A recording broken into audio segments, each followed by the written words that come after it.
most accurate forecast with Alana Brophy. Weather rates certified 11 years in a row. And of course, Alana, we've seen those storms line up and come through the state of Utah as well. 2 more on the way, Glenn, so you have to soak up the sunshine whenever you get it. And today, in between those snow showers, it was out at Antelope Island. Great shot here. You have the cloud cover. You also have those bison, and it just looks beautiful. Fresh snow on the mountains. Thank you, Alyssa, for sending that our way. Absolutely stunning shot.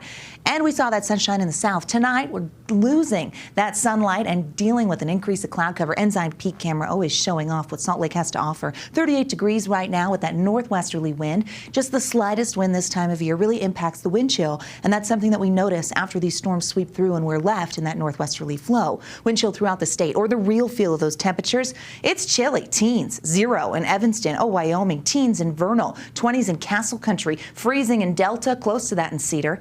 Low 50s in St. George, the only area that maintains a little bit of warmth. But keep in mind, this time of year, 64 is the average high. So even with the wind chill making it feel like it's in the 50s, the numbers have not hit the 60s in quite a few days in St. George. High pressure and control, which means we get quiet conditions for the overnight. But that changes into tomorrow as we deal with increasing cloud cover and another storm that will bring impacts to the valleys and the mountains in northern Utah. Great shot from Oak City. Sun going down there. Some high cirrus clouds.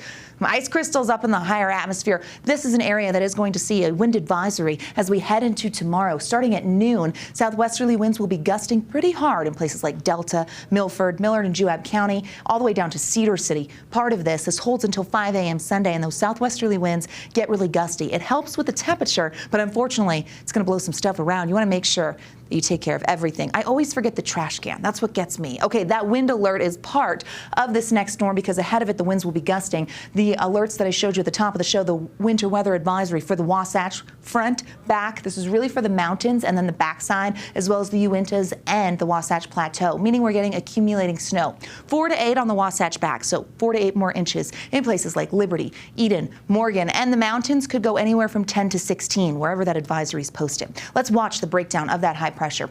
Moves out of the way. There's that cloud cover increasing, and by the afternoon, the model wants to speed it up and bring snow to the high country. And then what you're noticing here in the green, it's rain. And so because our temperatures will be above average, we could start as rain and then turn to that sloppy, wintry mix, bringing in some wet snowflakes with that. Watch the moisture kind of hang steady. By 8 p.m., the front's approaching, very gusty winds ahead of it. There's that thicker band of snow. It will be a burst of snow, and it has the potential to bring some accumulation. That's the first system. And then as we get through Sunday afternoon and morning, we see some snow showers lingering in central Utah, some light accumulations expected in the mountains, but then eventually that system goes.